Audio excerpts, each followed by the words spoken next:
नहीं, ये हर उस व्यक्ति की लड़ाई है जिसका जमीर जिंदा है। तो आज इस क्रांतिकारी धरती से पूरे देश के किसानों को हम ये आह्वान करना चाहते हैं।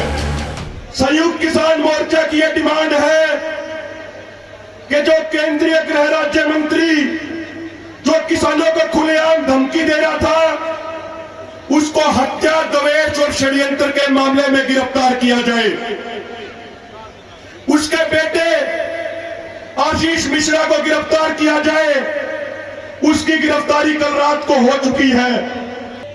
26 नवंबर तो बाद ਜਿਹੜੇ ਸਾਡੇ किसान शहीद ਹੋਏ ਨੇ, ਉਹਨਾਂ ਸਾਰੇ शहीद किसानों ਨੂੰ पंजाब गवर्नमेंट ने कहता कि ਅਸੀਂ 5-5 ਲੱਖ रुपए मुआवजा देवांगे ਤੇ ਇੱਕ ਪਰਿਵਾਰ ਦੇ ਮੈਂਬਰ ਨੂੰ ਨੌਕਰੀ ਵੀ ਦੇਵਾਂਗੇ। ਸਾਡੇ ਉਹ ਜਿਹੜੇ 26 ਨਵੰਬਰ ਤੋਂ ਪਹਿਲਾਂ ਪੰਜਾਬ ਦੇ ਵਿੱਚ ਸਾਡੀਆਂ ਰੇਲਵੇ ਟਰੈਕਾਂ ਤੇ ਬੈਠੇ ਜਾਂ ਟੋਲ ਪਲਾਜ਼ਾ ਤੇ ਬੈਠੇ ਸਾਡੇ ਕਿਸਾਨ ਸ਼ਹੀਦ ਹੋਏ ਨੇ, ਉਹ ਵੀ ਇਸ ਅੰਦੋਲਨ ਦਾ ਹਿੱਸਾ ਨੇ। ਉਹਨਾਂ ਕਿਸਾਨਾਂ ਨੂੰ ਵੀ ਉਸੇ ਕੈਟੇਗਰੀ 'ਚ ਲੈ ਕੇ ਉਹਨਾਂ ਪਰਿਵਾਰਾਂ ਨੂੰ ਵੀ 5-5 ਲੱਖ ਦੀ ਮਾਲੀ ਮਦਦ ਤੇ ਨਾਲ ਉਹਨਾਂ ਦੇ ਬੱਚਿਆਂ ਨੂੰ ਨੌਕਰੀ ਦੇਣ ਦਾ ਪ੍ਰਬੰਧ ਕਰੇ ਸਰਕਾਰ। ਸਰਕਾਰ ਮੁਰਦਾਬਾਦ, ਮੁਰਦਾਬਾਦ, ਮੁਰਦਾਬਾਦ। ਕਿਸਾਨਾਂ ਦੀਆਂ ਕਾਤਲ ਸਰਕਾਰਾਂ ਮੁਰਦਾਬਾਦ, ਮੁਰਦਾਬਾਦ, ਮੁਰਦਾਬਾਦ। ਇੰਜਨੋਂ ਕਾਲਾ ਕਾਨੂੰਨ ਰੱਦ ਕਰੋ, ਰੱਦ ਕਰੋ। ਸਿੱਧੂ ਬੋਲਦੇ ਫਲਾਣਾ ਕੀਤਾ ਮੈਂ ਦੇਸ਼ ਦੇ ਕਿਸਾਨਾਂ ਵੱਲੋਂ ਔਰ ਸੰਯੁਕਤ ਕਿਸਾਨ ਮੋਰਚਾ ਵੱਲੋਂ ਪਿੰਡ ਪੱਧਰ ਦੇ ਵਰਕਰਾਂ, ਜ਼ਿਲ੍ਹਾ ਦੇ ਵਰਕਰਾਂ, ਪੰਜਾਬ ਦੇ ਵਰਕਰਾਂ ਨੂੰ ਧੰਨਵਾਦ ਕਰਦਾ। मैं साधना वाहिगुरू च पाना चाहना है जो फैसला अपने जन शक्ति तुहाडे ने कीता है, जितनी वड्डी कुर्बानी है ओडा वड्डा नाम जपना भी अपने वास्ते जरूरी है। गिरफ्तार हो चुके ते घड़ियां दूर नहीं, अज दी जड़ी है मां पंचायत जेड़ा मुख दोषी ਉਹਦਾ ਬਾਪ ਮਿਸ਼ਰਾ ਛੇਤੀ ਹੀ ਉਹ ਵੀ ਗ੍ਰਿਫਤਾਰ ਹੋਵੇਗਾ ਔਰ ਜਿਹੜੀ ਭਾਰਤ ਸਰਕਾਰ ਹੈ ਉਹਦੇ ਤੇ ਮੂੰਹ ਕਾਲਾ। ਅੱਜ ਦੀ ਰੈਲੀ ਰੱਖੀ ਗਈ ਹੈ।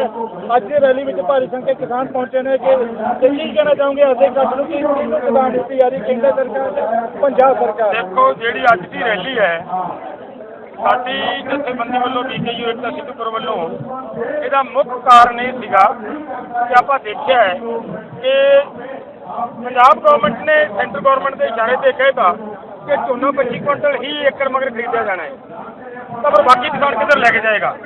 ਇੱਕ ਤਾਂ ਇਹ ਗੱਲ ਬਹੁਤ ਵੱਡੀ ਹੈ ਸਾਡੇ ਤੇ। ਬਾਕੀ ਸਾਡੇ ਕਿਸਾਨਾਂ ਦੀ ਜਿਹੜੀ ਫਸਲ ਮਰੀ ਹੈ, ਨਰਮਾ ਮਰ ਗਿਆ, ਉਹਦੇ ਤੇ ਹਜੇ ਤੱਕ ਕੋਈ ਮਸਲੇ ਨਾ ਨੇ। ਵੀਰੇ ਇੱਕ ਮਿੰਟ ਯਾਰ, ਇੱਕ ਮਿੰਟ। ਅਗਲੀ ਗੱਲ ਅਗਲੀ ਜਿਹੜੀ ਗੱਲ ਉਹਦੇ ਚ ਉਹ ਬਹੁਤ ਵੱਡੀ ਇਹ ਹੈ ਕਿ ਦੇਖੋ 26 ਤਰੀਕ ਤੋਂ ਮਗਰੋਂ ਜਿੰਨੇ ਵੀ ਕਿਸਾਨ ਦਿੱਲੀ ਸ਼ਹੀਦ ਹੋਏ ਨੇ, ਉਹਨਾਂ ਸਾਰੇ ਕਿਸਾਨਾਂ ਨੂੰ ਇਹਨਾਂ ਨੇ ਕੀ ਕੀਤਾ ਹੈ? ਉਹਨਾਂ ਕਿਸਾਨਾਂ ਨੂੰ ਤਾਂ ਚਲੋ ਚੰਗੀ ਗੱਲ ਹੈ, ਬਣਦੀ ਸੀ, ਉਹ ਭਾਵੇਂ ਥੋੜੀ ਦਿੱਤੀ ਹੈ, 5-5 ਲੱਖ ਦੀ ਮਦਦ ਆ ਗਈ। ਲੇਕਿਨ ਸਾਡੀ ਮੰਗ ਇਹ ਹੈ ਕਿ ਜਿਵੇਂ ਉਹ ਵਿਚਾਰੇ ਕਿਸਾਨ ਇੱਥੇ ਵੀ ਸ਼ਹੀਦ ਹੋਏ ਨੇ, ਕਿਰਪਾ ਕਰਕੇ ਉਹਨਾਂ ਨੂੰ ਵੀ ਉਸੇ ਲਾਈਨ ਦੇ ਵਿੱਚ ਲਿਆ ਜਾਏ, ਕਿਉਂਕਿ 26 ਤੋਂ ਪਹਿਲਾਂ ਵੱਡੀ ਗਿਣਤੀ ਕਿਸਾਨ ਇੱਥੇ ਪੰਜਾਬ 'ਚ ਸ਼ਹੀਦ ਹੋਏ ਨੇ। ਉਹਨਾਂ ਨੂੰ ਬਣਦਾ ਮਤਲਬ ਮੁਆਵਜ਼ਾ, ਉਹਨਾਂ ਦੇ ਬੱਚਿਆਂ ਨੂੰ ਨੌਕਰੀ ਦਿੱਤੀ ਜਾਏ। ਅਗਲੀ ਗੱਲ ਹੈ ਕਿ ਸਾਡੇ ਨਾਲ ਸਰਕਾਰ ਨੇ ਵਾਅਦਾ ਕੀਤਾ ਸੀ, ਕਮਿਟਮੈਂਟ ਸੀਗੀ ਕਿ ਕਿਸਾਨਾਂ ਦਾ ਕਰਜ਼ਾ ਮਾਫ ਕਰਾਂਗੇ ਔਰ ਪੰਜਾਬ ਦੇ ਅੰਦਰ ਨੌਜਵਾਨਾਂ ਨੂੰ ਨੌਕਰੀਆਂ ਦੇਵਾਂਗੇ। ਉਹ ਦੋਨੇ ਵਾਅਦੇ ਨਹੀਂ ਪੂਰੇ ਕੀਤੇ ਗਏ ਸਰਕਾਰ ਵੱਲੋਂ ਔਰ ਸਰਕਾਰ ਜਾਣ ਲੱਗੀ ਹੈ। ਇਸ ਕਰਕੇ ਸਾਨੂੰ ਵਿੱਚ ਦੀ ਆ ਕੇ ਇਹ ਚੇਤਾਵਨੀ ਰੈਲੀ ਕਰਨੀ ਪਈ ਹੈ ਕਿ ਜੇਕਰ ਵੀ ਆਪਣਾ ਅਸੀਂ BJP ਨਾਲ ਲੜ ਸਕਦੇ ਹਾਂ ਤਾਂ ਸਾਡੀ ਕਾਂਗਰਸ ਵੀ ਕੋਈ ਜਾਂ ਪੰਜਾਬ ਗਵਰਨਮੈਂਟ ਵੀ ਸਾਡੀ ਪੂਰੀ ਲੱਗਦੀ ਨਹੀਂ, ਰਿਸ਼ਤੇਦਾਰੀ ਨਹੀਂ ਸਾਡੀ, ਅਸੀਂ ਇਹਦੇ ਖਿਲਾਫ ਵੀ ਲੜਾਂਗੇ। ਔਰ ਇਸੇ ਆਧਾਰ ਦੇ ਉੱਤੇ ਜਿੱਦਾਂ ਇੱਥੇ ਤੁਹਾਡੇ ਸਾਹਮਣੇ ਤੁਸੀਂ ਦੇਖ ਰਹੇ ਹੋ, ਇੱਕ ਜਥੇਬੰਦੀ ਦਾ ਐਡਾ ਕਰਦਾ, ਜੇ ਸਾਰੀਆਂ ਜਥੇਬੰਦੀਆਂ ਕਰਨਗੀਆਂ ਤਾਂ ਫਿਰ ਚੰਡੀਗੜ੍ਹ ਦਾ ਹਾਲ ਕੀ ਹੋਏਗਾ? ਪਰ ਪੰਜਾਬ ਦੇ ਮੁੱਖ ਮੰਤਰੀ ਬਦਲ ਚੁੱਕੇ ਆ। ਦੇਖੋ, ਮੁੱਖ ਮੰਤਰੀ ਬਦਲਣ ਨਾਲ ਕੋਈ ਮਤਲਬ ਨਹੀਂ ਹੈ। ਮੁੱਖ ਮੰਤਰੀ ਸਰਕਾਰ ਕਾਂਗਰਸ ਦੀ ਹੈ। ਇਹ ਸਾਰੇ MLA ਉਸੇ ਵਾਅਦੇ ਨਾਲ ਜਿਹੜਾ ਸਾਡੇ ਨਾਲ ਕਮਿਟਮੈਂਟ ਕੀਤੀ ਆ, ਉਸ ਵਾਅਦੇ ਦੇ ਉੱਤੇ ਲੋਕਾਂ ਨੇ ਵੋਟਾਂ ਪਾਈਆਂ, ਉਹਦੇ ਵਾਅਦੇ ਦੇ ਉੱਤੇ ਮਤਲਬ ਸਰਕਾਰ ਬਣੀ ਹੈ। ਜਾਂ ਤਾਂ ਸਰਕਾਰ ਭੰਗ ਕਰ ਦਿੰਦੇ ਤਾਂ ਅਸੀਂ ਮੰਨ ਲੈਂਦੇ ਵੀ ਸਰਕਾਰ ਭੰਗ ਹੋ ਗਈ। ਔਰ ਜੇਕਰ ਮੁੱਖ ਮੰਤਰੀ ਬਦਲਦੇ ਆ ਤਾਂ ਫਿਰ ਮੁੱਖ ਮੰਤਰੀ ਦੀ ਜ਼ਿੰਮੇਵਾਰੀ ਬਣਦੀ ਹੈ ਕਿ ਉਹ ਉਹਨਾਂ ਦੀਆਂ ਮੰਗਾਂ ਨੂੰ ਪੂਰਾ ਕਰੇ ਤੇ ਰਹਿ ਗਈਆਂ ਬਾਕੀ ਦੀਆਂ। ਅਗਲੀ ਗੱਲ ਤੁਸੀਂ ਦੇਖੀ ਹੈ ਕਿ ਹਜੇ ਝੋਨਾ ਬਾਕੀ ਖੜਾ ਆਪਣਾ ਹਰਾ ਖੜਾ ਹੈ। ਲੋਕਾਂ ਨੇ ਆਲੂ ਦੀ ਕਾਸ਼ਤ ਕਰਨੀ ਹੈ, ਉਹਦੇ ਵਾਸਤੇ ਪਾਣੀ ਚਾਹੀਦਾ ਹੈ। ਜਿਹੜੇ ਲੋਕ ਬਾਹਰ ਰਹਿੰਦੇ ਰੌਣੀਆਂ ਕਰਨੀ ਉਹਦੇ ਵਾਸਤੇ ਪਾਣੀ ਚਾਹੀਦਾ ਹੈ। ਇਹਨਾਂ ਕਰਮਾਂ ਵਾਲਿਆਂ ਨੇ 2 ਥਰਮਲ ਬੰਦ ਕਰਤੇ। ਜਿਹੜੇ 2 ਥਰਮਲ ਬੰਦ ਹੋ ਗਏ, ਲੋਕਾਂ ਨੂੰ ਅੱਜ ਬਿਜਲੀ ਦੀ ਕੋਈ ਸ਼ਾਰਟੇਜ ਆ ਰਹੀ ਹੈ। ਰਾਤ ਨੂੰ ਲੋਕਾਂ ਨੂੰ, ਬੱਚਿਆਂ ਨੂੰ ਤਕਲੀਫ ਆ ਰਹੀ ਹੈ। ਉਹ ਕਿਉਂ ਆ ਰਹੀ ਹੈ ਭਾਈ? ਕੀ ਗੱਲ ਸਰਕਾਰ ਹੈ? ਸਰਕਾਰ ਦੀ ਰਿਸਪੌਂਸਿਬਿਲਿਟੀ ਨਹੀਂ ਬਣਦੀ ਲੋਕਾਂ ਨੂੰ ਬਿਜਲੀ ਦੀ ਸਪਲਾਈ ਦੇਵੇ। ਇਹਨਾਂ ਨੂੰ ਬੰਦ ਕਰਨੇ ਸੀ, ਕਿਉਂ ਨਹੀਂ ਮਤਲਬ ਵੱਖਰੇ ਪ੍ਰਬੰਧ ਕੀਤੇ ਕਿ ਕਿਸਾਨਾਂ ਨੂੰ ਬਿਜਲੀ ਮਿਲੇ। ਸੋ ਇਸ ਤਰ੍ਹਾਂ ਦੀਆਂ ਸਾਡੀਆਂ 8-9 ਮੰਗਾਂ ਨੇ ਜਿਹੜੀਆਂ ਪੰਜਾਬ ਗੌਰਮੈਂਟ ਨਾਲ ਰਿਲੇਟਡ ਨੇ। ਇਸ ਕਰਕੇ ਜਿਹੜੀ ਇਹ ਚੇਤਾਵਨੀ ਰੈਲੀ ਹੈ, ਇਹ ਪੰਜਾਬ ਗੌਰਮੈਂਟ ਨਾਲ ਸੰਬੰਧਿਤ ਹੈ। ਨਾਲ ਦੀ ਨਾਲ ਇਹਨੂੰ ਅਸੀਂ ਸੈਂਟਰ ਗੌਰਮੈਂਟ ਨੂੰ ਵੀ ਸੁਨੇਹਾ ਦੇਵਾਂਗੇ ਕਿ ਸੈਂਟਰ ਗੌਰਮੈਂਟ ਦੇ ਤਰੀਕੇ ਦੇ ਨਾਲ ਧੱਕਾ ਕਰਦੀ ਹੈ। ਲੋਕ ਅੱਜ ਜਾਗਰਤ ਨੇ, ਲੋਕ ਅੱਜ ਇਕੱਠੇ ਨੇ, ਕੋਈ ਦੋ ਰਾਵਾਂ ਨਹੀਂ ਗੀਆਂ। ਅਸੀਂ ਵੱਡੀ ਪੱਧਰ ਦੇ ਉੱਤੇ ਅਗਰ ਸੱਦਣ ਦੀ ਲੋੜ ਪਈ ਤਾਂ ਅਸੀਂ ਮਤਲਬ ਸਿੰਘੂ ਬਾਰਡਰ, ਟਿੱਕਰੀ ਬਾਰਡਰ ਉੱਥੇ ਵੀ ਕਿਸਾਨਾਂ ਨੂੰ ਸੰਗਾਂਗੇ ਔਰ ਉੱਥੇ ਵੀ ਕਿਸਾਨ ਜਾ ਕੇ ਸਾਡਾ ਮੋਰਚਾ ਡੱਲੇਵਾਲ ਸਾਹਿਬ, ਇੱਕ ਪਾਸੇ ਯੂਪੀ ਦੇ ਕਿਸਾਨਾਂ ਨਾਲ ਧੱਕਾਸ਼ਾਹੀ ਕੀਤੀ ਜਾ ਰਹੀ, ਦੂਜੇ ਪਾਸੇ ਪੰਜਾਬ ਸਰਕਾਰ ਤੇ ਕਾਂਗਰਸ ਵੱਲੋਂ ਮੁੱਖ ਹੜਤਾਲ ਤੇ ਮੌਨ ਬਸ ਕਰਨ ਦਾ ਐਲਾਨ ਕੀਤਾ ਜਾ ਰਿਹਾ ਹੈ ਤੇ ਇਹ ਮੁੱਖ ਮੰਤਰੀ ਦੇ ਮੁੰਡੇ ਦੇ ਵਿਆਹ ਵਿੱਚ ਵੱਖ ਸਟੇਟਾਂ ਦੇ ਬੀਜੇਪੀ ਦੇ ਮੁੱਖ ਮੰਤਰੀ ਨੂੰ ਬੁਲਾਇਆ ਜਾ ਰਿਹਾ। ਕਿਸ ਤਰ੍ਹਾਂ ਦੇਖਦੇ ਹੋ? ਦੇਖੋ, ਸਾਰੇ ਰਲੇ ਹੋਏ ਨੇ, ਰਾਜਨੀਤਿਕ ਗੇਮ ਖੇਡ ਰਹੇ ਆ। ਇਸ ਤੋਂ ਸਿਵਾ ਹੋਰ ਕੁਝ ਨਹੀਂ। ਮੈਂ ਪੁੱਛਣਾ ਚਾਹੁੰਦਾ, ਜਿਹੜੇ ਇਹ ਨੇਤਾ, ਜਿਹੜੇ ਕਾਂਗਰਸ ਵਾਲੇ ਉੱਥੇ ਜਾ ਕੇ ਮਤਲਬ ਹਾਦੇ ਨਾਰੇ ਮਾਰਨ ਦੀਆਂ ਗੱਲਾਂ ਕਰਦੇ, ਚੰਗੀ ਗੱਲ ਹੈ, ਮੈਂ ਕਹੂੰਗਾ ਕਿ ਇੱਕ ਦੁੱਖ ਦੇ ਸਮੇਂ ਤੇ ਬੋਲੇ ਨੇ, ਪਰ ਇਹਨਾਂ ਨੇ ਆਪ ਕੀ ਕੀਤਾ ਹੈ ਜੀ? ਚੰਡੀਗੜ੍ਹ ਦੇ ਵਿੱਚ ਲੋਕ ਕੁੱਤੇ ਜਾਂਦੇ ਕੁੱਤੇ ਤੁਹਾਡੇ ਸਾਹਮਣੇ, ਔਰ ਇਧਰਲੇ ਪਾਸੇ ਹਰਿਆਣੇ ਦੇ ਵਿੱਚ ਰਾਜਸਥਾਨ ਸਰਕਾਰ ਕਿਹਦੀ ਹੈ? ਕਾਂਗਰਸ ਦੀ ਸਰਕਾਰ ਹੈ। ਉੱਥੇ ਕਿਸਾਨਾਂ ਨੂੰ ਲਾਠੀ ਚਾਰਜ ਕੀਤਾ, ਆਪਦਾ ਮੰਗ ਪੱਤਰ ਦੇਣ ਗਿਆ ਤੇ ਲਾਠੀ ਚਾਰਜ ਕੀਤਾ। ਤੋ ਇਹਦਾ ਮਤਲਬ ਇਹ ਵੀ ਸਾਰੇ ਇੱਕੋ ਥਾਲੀ ਦੇ ਵੱਡੇ ਚੱਟੇ ਨੇ, ਕੋਈ ਇਹਨਾਂ 'ਚ ਫਰਕ ਨਹੀਂਗਾ। ਕਿਸਾਨਾਂ ਦੇ ਸਾਰੇ ਦੁਸ਼ਮਣ ਨੇ, ਪਰ ਕੋਈ ਕਿਸਾਨਾਂ ਦਾ ਮਿੱਤਰ ਨਹੀਂ ਨਾ ਜੋ ਇੱਕ ਡਰਾਮੇ ਬਾਜ਼ੀ ਕਰ ਰਹੇ ਨੇ। ਪੰਜਾਬ ਵਿੱਚ ਬਿਜਲੀ ਦਾ ਸੰਕਟ ਚੱਲ ਰਿਹਾ ਤੇ ਇੱਕ ਪਾਸੇ ਝੋਨੇ ਦੀ ਕਟਾਈ ਚੱਲਦੀ ਹੈ, ਕਣਕ ਦੀ ਬਿਜਾਈ ਆ ਰਹੀ ਹੈ, ਯੂਰੀਆ ਖਾਦ ਪਦਾਰਥ ਨਹੀਂ ਪਹੁੰਚ ਰਹੇ, ਬਿਜਲੀ ਦਾ ਸੰਕਟ ਹੈ। ਕਿਸ ਤਰ੍ਹਾਂ ਕਹਿੰਦੇ? ਦੇਖੋ, ਇਹ ਸਰਕਾਰ ਦਾ ਜਿਹੜਾ ਇਹ ਨੀਤੀਆਂ ਨੇ, ਇਹ ਮੈਂ ਕਹੂੰਗਾ ਨਾ ਤਾਂ DAP ਕਿਤੇ ਗਈ ਹੁੰਦੀ ਹੈ, ਨਾ ਯੂਰੀਆ ਕਿਤੇ ਗਈ ਹੁੰਦੀ ਹੈ। ਵਪਾਰੀਆਂ ਦੇ ਹੱਥੋਂ ਸਰਕਾਰ ਜਦੋਂ ਵੀ ਇਹ ਹੁੰਦਾ ਹੈ, ਵਪਾਰੀਆਂ ਦੇ ਹੱਥੋਂ ਕਿਸਾਨਾਂ ਦੀ ਲੁੱਟ ਕਰਾਉਂਦੀ ਹੈ, ਜਾਣ ਬੁੱਝ ਕੇ ਕਰਵਾਉਂਦੀ ਹੈ। ਤੇ ਇੱਥੋਂ ਤੱਕ ਆ ਗਈ ਗੱਲ ਕਿ ਲੋਕਾਂ ਨੇ ਇੱਕ ਬੋਰੀ DAP ਦੀ ਲੈਣੀ ਹੈ, ਉਹਦੇ ਨਾਲ 4-4 ਚੀਜ਼ਾਂ ਹੋਰ ਮਤਲਬ ਬੇਲੋੜੀਆਂ ਮਿਲੀਆਂ ਜਾ ਰਹੀਆਂ। ਕਿਉਂ ਨਹੀਂ ਸਰਕਾਰ ਦੀਆਂ ਅੱਖਾਂ ਮੀਚੀਆਂ? ਕਿਉਂ ਨਹੀਂ ਸਰਕਾਰ ਉਹ 'ਤੇ ਐਕਸ਼ਨ ਲੈਂਦੀ? ਕਿਉਂ ਨਹੀਂ ਕਾਰਵਾਈ ਕਰਦੀ? ਅੱਖਾਂ ਮੀਚੀ ਬੈਠੀ ਹੈ।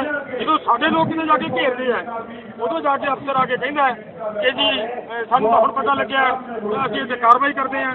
ਕੀ ਗੱਲ ਪਹਿਲਾਂ ਹਦਾਇਤਾਂ ਨਹੀਂ ਕੀਤੀਆਂ ਜਾ ਸਕਦੀਆਂ? ਸਾਡੇ ਡਿਪਟੀ ਕਮਿਸ਼ਨਰ ਕੀ ਕਰਦੇ ਆ? ਔਰ 10 ਸਾਲ ਤੋਂ ਇਹ ਵਰਤਾਰਾ ਚੱਲ ਰਿਹਾ, ਲਗਾਤਾਰ 10 ਸਾਲ ਤੋਂ ਵਰਤਾਰਾ ਚੱਲ ਰਿਹਾ।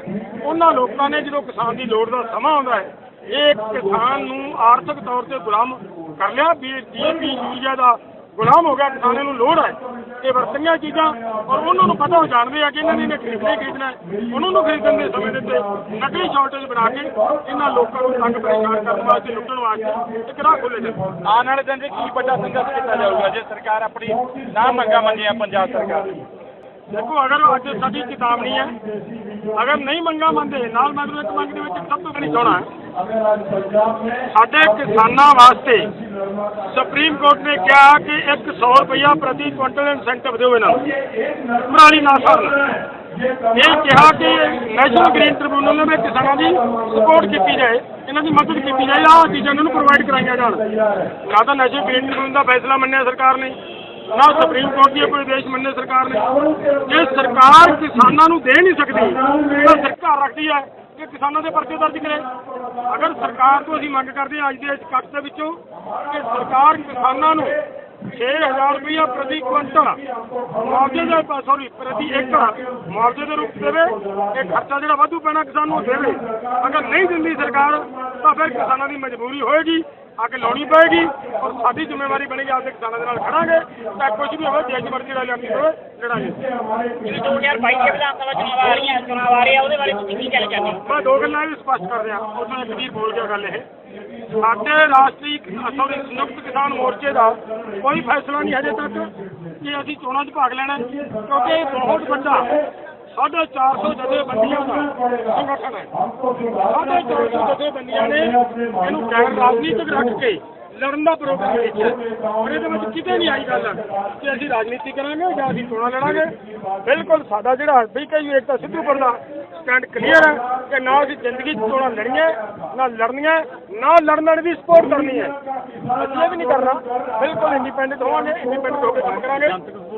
ਬਿਲਕੁਲ ਕਿਸੇ ਤਰ੍ਹਾਂ ਦੀ ਅਸੀਂ ਕਿਸੇ ਪੋਲੀਟੀਕਲ ਪਾਰਟੀ ਦੀ ਸਪੋਰਟ ਨਾ ਕੀਤੀ ਨਾ ਕਰਨੀ ਹੈ ਔਰ ਸਾਡਾ ਸੰਯੁਕਤ ਮੋਰਚੇ ਦਾ ਹੀ ਨਹੀਂ ਫੈਸਲਾ ਅਜੇ ਸੰਯੁਕਤ ਮੋਰਚਾ ਹੀ ਉਸ ਗੱਲ ਤੇ ਖੜਾ ਹੈ ਕਿਉਂਕਿ ਜਿਹੜਾ ਦੇਖੋ ਐਡਾ ਵੱਡਾ ਮੋਰਚਾ ਖੜਾ ਕੀਤਾ ਹੈ ਅੱਜ ਕੋਈ ਵੀ ਬੰਦਾ ਅਗਰ ਰਾਜਨੀਤੀ ਕਰਨ ਦੀ ਗੱਲ ਕਰੇਗਾ ਤਾਂ ਸਮਝ ਲਓ ਸੰਯੁਕਤ ਮੋਰਚੇ ਦੀ ਪੈੜੀ ਦੀ ਸੁਰਾ ਖੋਪਣ ਵਾਲੀ ਗੱਲ ਹੈ ਔਰ ਇਹ ਨਹੀਂ ਕਰਨ ਦੇਵਾਂਗੇ ਨਹੀਂ ਕਰਨਾ ਚਾਹੀਦਾ। अच्छा नाम है संयुक्त किसान मोर्चा अभी आप बरनाला में पहुंचे आज किसान रैली की जा रही है, क्या कहना चाहेंगे? जहाँ एक तरफ बीजेपी अपनी रवैये में अड़ी हुई है, खासकर ये कानून रद्द करने की बात कर रही है, दूसरे पास किसानों की रैली की जा रही है, किसान इकट्ठे हो रहे हैं, आज यहाँ पहुंचे, क्या कहना चाहेंगे? देखिए जब आंदोलन शुरू हुआ तब उस समय प्रधानमंत्री की लोकप्रियता पूरे देश में 66%। आज प्रधानमंत्री की लोकप्रियता 22% यानी 22% एक किसान आंदोलन का ही नतीजा। यदि तीनों कानून रद्द नहीं किए गए, यदि एमएसपी कानून लागू नहीं किया गया तो इसी तरह लाखों किसानों की रैलियां हर शहर में होगी और प्रधानमंत्री की लोकप्रियता को 22% से बढ़ा के 0% तक। क्या एक बार चुनाव आ रहे हैं जैसे यूपी के हो चाहे पंजाब के हो, कैसे लग रहा है कि जैसे यूपी में इतना बड़ा बात हुई है तो मंत्री के बेटे को नुकसान हो गए, पर अब क्या चाहते हैं किसान? देखिए जो उनके पिता हैं जो केंद्रीय गृह राज्य मंत्री हैं वो प्रवेश कराने के षड्यंत्र रचने के हत्या के वो आरोपी उनकी भी गिरफ्तारी होनी चाहिए, उनको भी मंत्रिमंडल से बर्खास्त किया जाना चाहिए, अपने पद से हटाया जाना चाहिए और मिशन यूपी के तहत पूरे देश भर में हम किसानों से ये अपील करते हैं कि बीजेपी और उनकी सहयोगी पार्टी ना डालें, इनका बहिष्कार करें और इनके मुंह पे कारा समाज आने वाली गल करिए जब मंडी में आज सारी किसान इकट्ठे हुए हैं, किसान आने वाले चुनाव में चला दे कि ये संयुक्त मोर्चा की पार्टियां की सपोर्ट करूंगा जब पूरा बकरी अपनी पार्टी वाले किसान मोर्चा ना तो किसी पार्टी को सपोर्ट करेगा और ना ही अपनी पार्टी को। चुनाव लड़ना है, चुनाव लड़ाना हमारा एजेंडा नहीं। आज एक पासे तीन कानूनों के खिलाफ धरना चल रहा है, आज पंजाब सरकार के खिलाफ महारैली की जा रही है, ਜਿਹੜੇ पंजाब सरकार ने वादे किए पूरे नहीं किए। देखिए पहले 2017 के चुनाव से पहले कहा गया था कि किसानों के कर्ज मुक्त किए जाएंगे और तमाम वादे किए गए थे। फसलों का C2+50% के अनुसार एमएसपी दिया जाएगा, न तो पंजाब में किसानों की कर्ज मुक्ति हुई, न किसानों को उसी का एमएसपी मिला। गेहूं का एमएसपी आज पंजाब में C2+50 के अनुसार 4200 रुपये प्रति क्विंटल बनता है और पूरे देश का एवरेज 3200 रुपये क्विंटल बनता है, लेकिन दिया कितना गया आपकी बार 1975 रुपये। तो इसलिए हमारी मांगे कोई पूरी नहीं की गई है। पंजाब में किसानों को ठगा गया है, चाहे कोई भी राजनीतिक पार्टी हो, हर राजनीतिक पार्टी ने किसानों को ठगने का, लूटने का, बेवकूफ बनाने का काम किया है। किसी ने किसानों को 19% लूटा तो किसी ने किसानों को 21 लूटा है। ये 19-21 का फर्क है, इससे ज्यादा कोई की नाम थोड़े युद्धवीर सिंह, मैं भारतीय किसान यूनियन का जनरल सेक्रेटरी हूँ और जो हमारी 9 मेंबरी कमेटी है उसका एक मेंबर। आज बरनाला में पहुंचे वहाँ आज इकट्ठ किया गया है किसानों का, क्या कहना चाहेंगे? आज की रैली का लगता है इसका असर पंजाब सरकार और केंद्र सरकार पर देखने को मिलेगा? देखिए जो इतनी विशाल रैली आज हुई है इसने साबित कर दिया कि जो जोश किसानों में पहले दिन था, 1 साल पहले था, उससे कहीं ज्यादा जोश आज किसानों में है और किसान जो सरकार ये इंतजार कर रही है कि आहिस्ता आहिस्ता किसान थक जाएंगे, किसान जो है वो हार के और इस आंदोलन को छोड़ देंगे। आज की रैली ने ये साबित किया है कि जोश दिन प्रतिदिन बढ़ रहा, लड़ाई दिन प्रतिदिन मजबूत हो रही है, भविष्य में और भी मजबूती से लड़ी जाएगी। ये संदेश आज की रैली है। लगातार लंबा समय हो चुका है ये मोर्चा जारी है, तो लगता है कि केंद्र सरकार कोई आगे आने दिनों में कोई अपना रुख बदलेगी?